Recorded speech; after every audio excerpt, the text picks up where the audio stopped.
بسم اللہ الرحمن الرحیم۔ السلام علیکم۔ میں ہوں اعجاز علی اور خوش آمدید کہتا ہوں آپ کا اپنے چینل سبق کہانی میں۔ آج پھر حاضر ہوا ہوں ایک اور کہانی لے کر، مگر آگے بڑھنے سے پہلے آپ سے گزارش ہے کہ تھوڑی سی تکلیف کر کے ہمارے چینل کو سبسکرائب کر دیں۔ چلتے ہیں آج کی کہانی کی طرف۔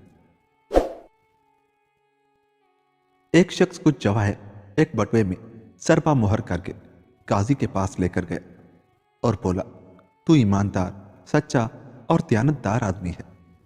ایک ضرورت سے میرا سفر کرنے کا ارادہ ہے، اس لیے میں تیرے گھر کچھ رکھنے کو لایا ہوں۔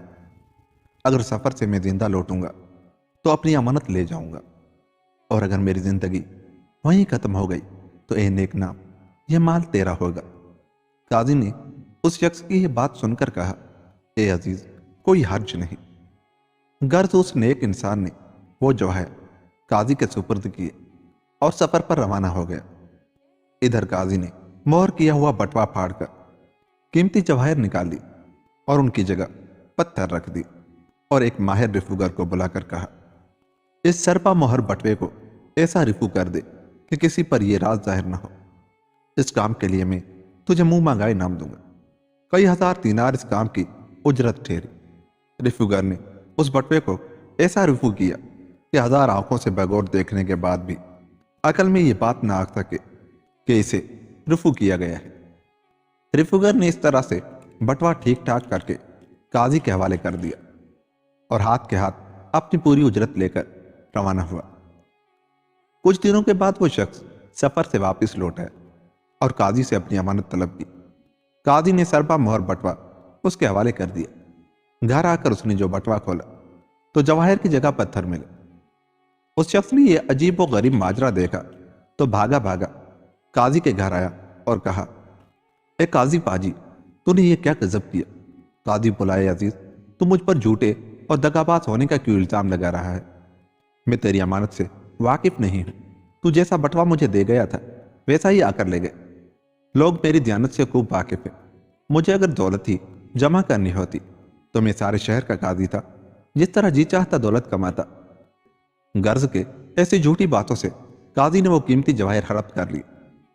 وہ شخص ناچار اکبر بادشاہ کے پاس گئے اور فریاد کی۔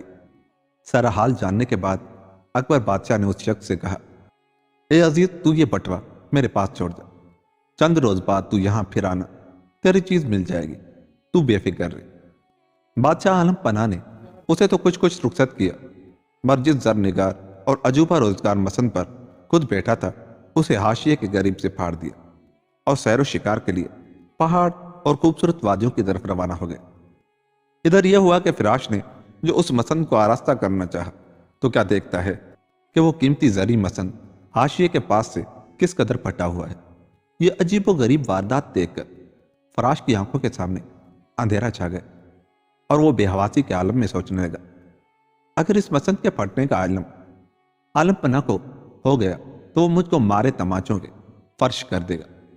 فراش نے اپنے ایک ساتھی کو اس احوال سے مطلع کیا تو اس نے کہا، اے بھائی، تو میری جان کے برابر ہے۔ اگر یہ راز میرے تیرے سوا کسی اور پر ظاہر نہیں ہوا ہے تو بالکل فکر نہ کر۔ اس شہر میں ایک بہت ماہر رفوگر ہے جو اس مسند کے پھٹے حاشیے کو نہایت خوبی اور صفا سے رفوگر کر دے گا۔ اپنے ساتھی کی یہ بات سن کر فراش مسند کو رفوگر کے پاس لے گیا اور بولا، اے نادرہ کار، سلیقہ شعر، تیری خدمت میں میری یہ التجا ہے، تو اسے باخوشی قبول کر۔ تیری جو بھی اجرت ہوگی اس سے دگنی میں تیری خدمت میں حاضر کروں گا۔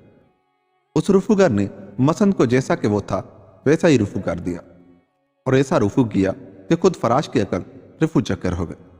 قصہ مختصر، فراش نے کچھ اس زر نگار مسند کو پہلے کی طرح آراستہ کیا اور خاموشی اختیار کر دی، لیکن اکبر بادشاہ نے جو اس پھٹے ہوئے مسند کو دوبارہ درست پایا تو فراش کو بلوایا اور کہا، سچ سچ بتا، اس مسند زری کو کس نادرہ کار اور سلیقہ شعر رفوگر نے رفو کیا ہے؟ بادشاہ کے منہ سے یہ الفاظ سن کر فراش بے حواس ہو گئے اور لرزنے لگا۔ تب بادشاہ نے نہایت نرمی سے تسلی دیتے ہوئے کہا، تو بے حواس نہ ہو، یہ خوف و خطر کی جگہ نہیں ہے۔ میں نے ہی اس زر نگار مسند کو مصلحتاً پھاڑا تھا۔